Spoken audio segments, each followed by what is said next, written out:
Right, here we are in the kitchen, and my mother is going to give a cooking lesson. Well, Mother, what are we going to cook today? Well, I hope that we can make some rosettes. What are we going to... Well, we're going to go to Hortense's soon, Oh. and we're going to take her some rosettes. Take her some rosettes. Well, that'll be just worth the job, just to be able to do that. Well, That was written long ago. I had such a good friend who told me all about them. isn't it? Yes, it's true. Recipe to us. What's in rosettes? 1/2 cup of flour, 1 tablespoon of sugar, and 1/2 teaspoon of salt. And you sift those together in a bowl. And then into that you add 1/2 cup of water or milk. And my recipe said use water and then they will be more tender. Now, what are these irons? Well, you have them. I saw them.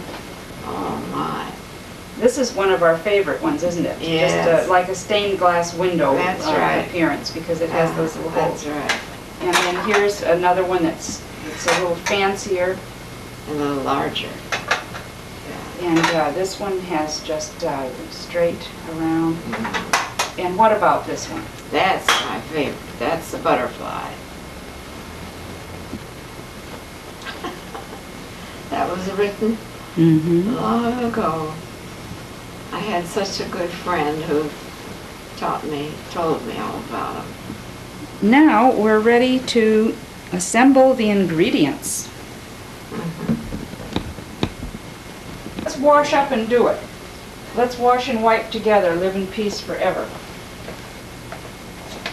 On the TV the other day, it told that you should actually wash with warm water and have your hands in the suds for 20 full seconds. Let's put the ingredients in.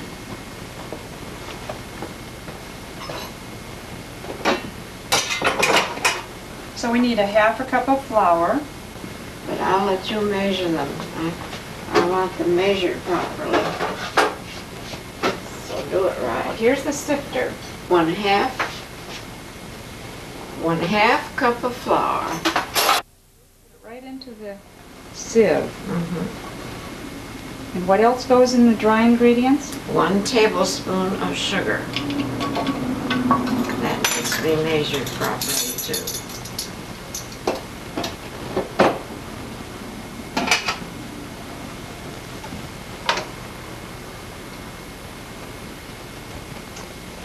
Okey-doke. There's a tablespoon of sugar. And 1/2 teaspoon of salt. I've already put the salt into this little salt cellar. Okay.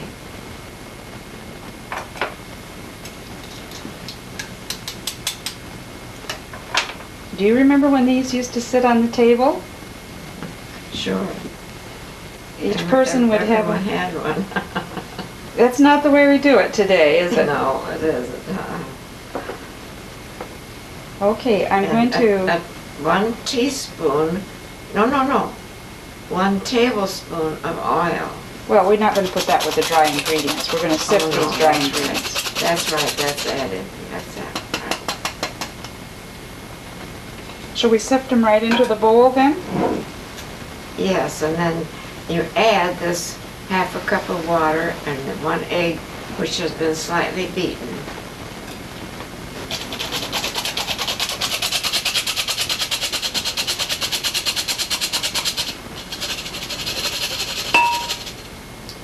If you have a little bowl, you can beat the egg in. Now, what are you going to whip the eggs with? The fork. But this is good for the egg if you want to use it. Sure. Well, this fork was one that belonged to my grandmother, and my mother had it, and when she got married, she had Grandma's fork. She used it so much And I didn't know whether I liked it or not, but I've learned that a lot of things I can't do without it. That I can't do with other forks. And lots of the silver has worn off, but it's still Yes, dandy fork, isn't it? yes, the silver on the hand is just about gone. That's where your hands stand. But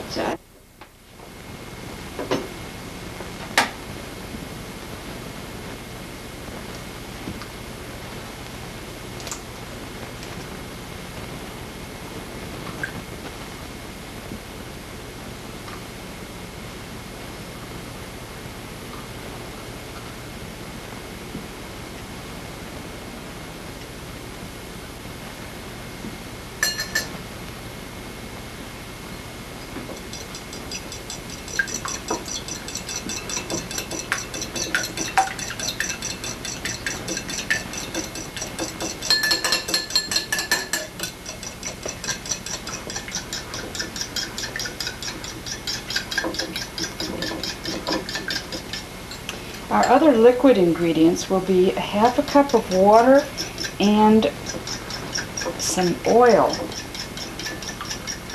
A tablespoon of oil.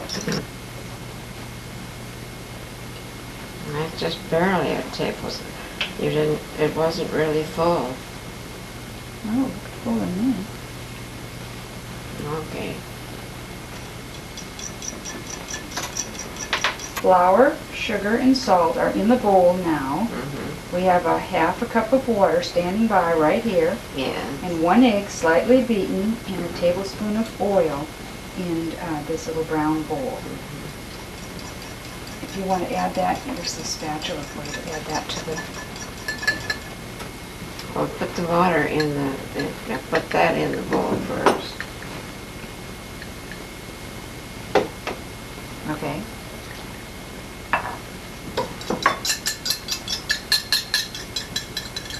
And the oil. The oil was in with the egg. Oh, you put that in with the egg.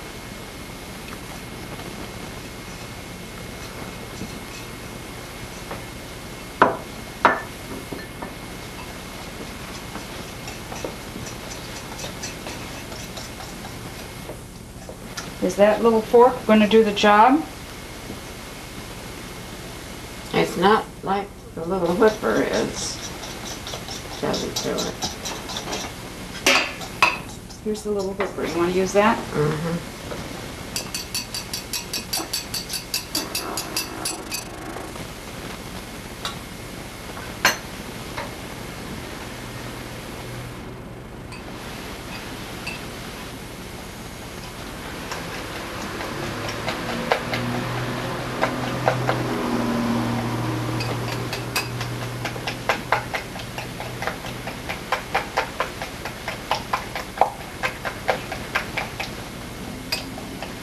Takes quite a bit of stirring to get this smooth. Quite a bit of whipping, huh?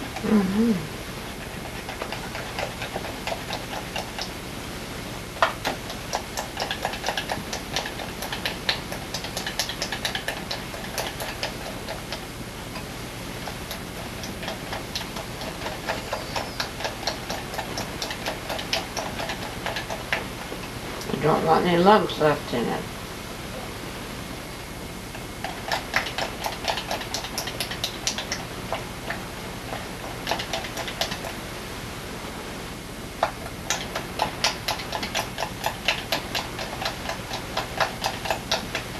Your eyes are probably better than mine. You look and see what you think.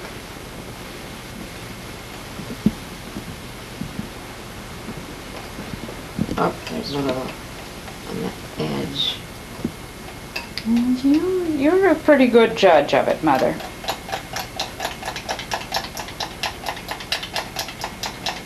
Yeah, I go down every time, clear down. I'm going to just show everybody how nice and smooth this batter is.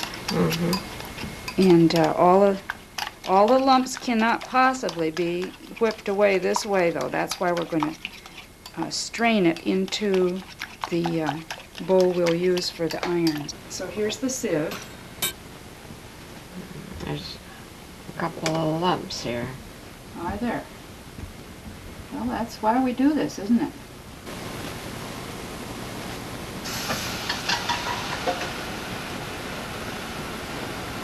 I like the sounds it makes when you first put it into the batter when it's hot. If it goes over the top, then you're in trouble when you want to take it off.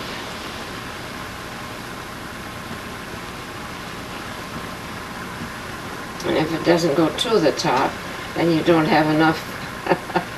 You don't have enough left to make a good cookie. Good rosette.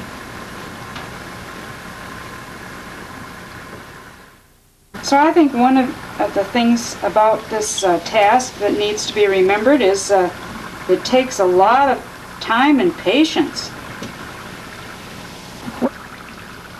Not seasoned exactly right. It's just barely sweet enough, and there's just enough salt to give it good flavor. Thank you for the cooking lesson, Mother. Yeah, thank you.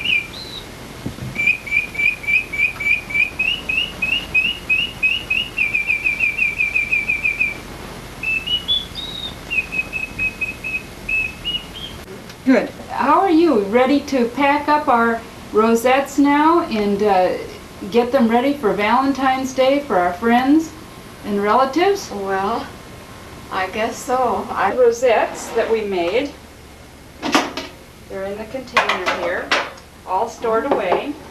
And we have, as you remember, some of them are in the shape of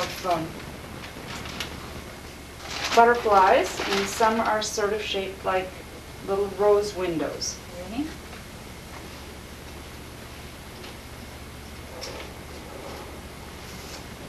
Isn't this fun to see them layer after layer? They're all nice and crispy. Mm-hmm. Powdered sugar, Mother. I'll let you do the... Oh, you're doing such a nice job, Mother. That's going to be very, very attractive. I did. I enjoyed doing it. I think that was a nice little cooking lesson. And I think it'll be fun to use these to celebrate Valentine's Day. Yes,